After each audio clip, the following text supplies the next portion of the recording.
go back. It's just a little bit, looking back at our campaign. If you look at, we started in 2011, okay?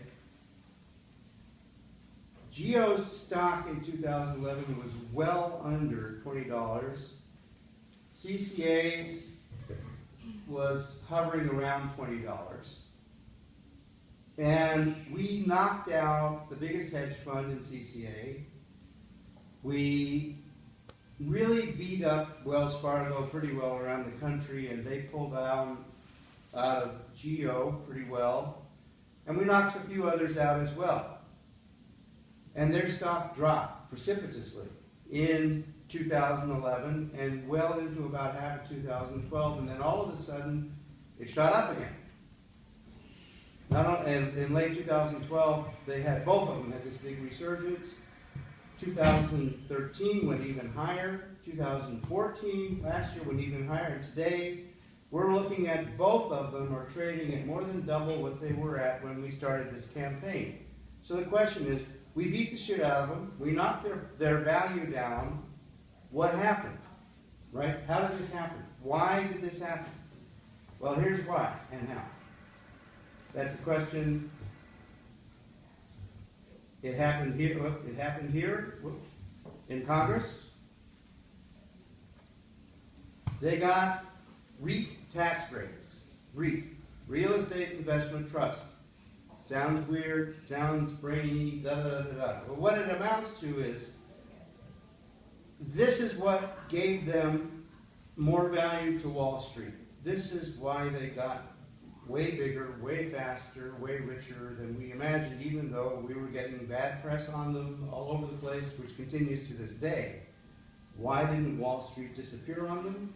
This is the reason. The reason is they got this status, real estate investment tax trust status, through these entities in Congress, through the Senate Finance Committee, the House Ways and Means Committee, and in particular the Joint Tax Committee, which is a very obscure committee that almost nobody knows about. But the REIT status for this industry was invented by the Joint Tax Committee. We'll get into that in a minute. So in 2012, they both got REIT status. This, what that did was it gives major investors, we're talking Wells Fargo, Bank of America, Vanguard, all the biggies, right? It gives them a huge tax break. It gives their investors a huge tax break. And in addition, it gives CCA and Geo a big tax break. So it's not just that CCA and Geo got this money, it's that Wall Street got this money. Okay? Can I ask you a question? Yeah. Are there other, what are the other industries that benefit from the change in the tax law? Well, the classic is hotels, Okay. which wasn't any big surprise to anybody. But this was a new thing for prisons.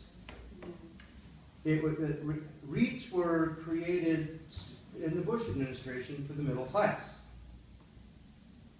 The idea was that everybody, I don't know if anybody remembers this, Bush got up there and said everybody should be an owner, have their own homes, you know, own That was REITs.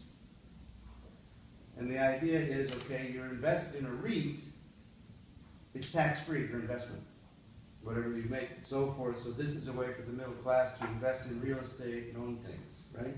And then, of course, the middle class, you know, Bank of America, Vanguard, Fidelity, you know, the middle class, right? It worked for them.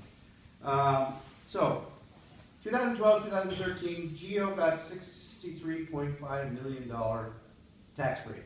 CCA got $62.2 million tax break.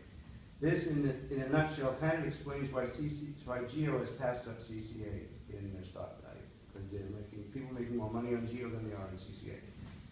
But the Million Shares Club, now I ran some numbers, this is a very gross figure, but the Million Shares Club, you know, those investors, got at least $750 million tax break as a result of this. So keep in mind, Wall Street is never far away in this.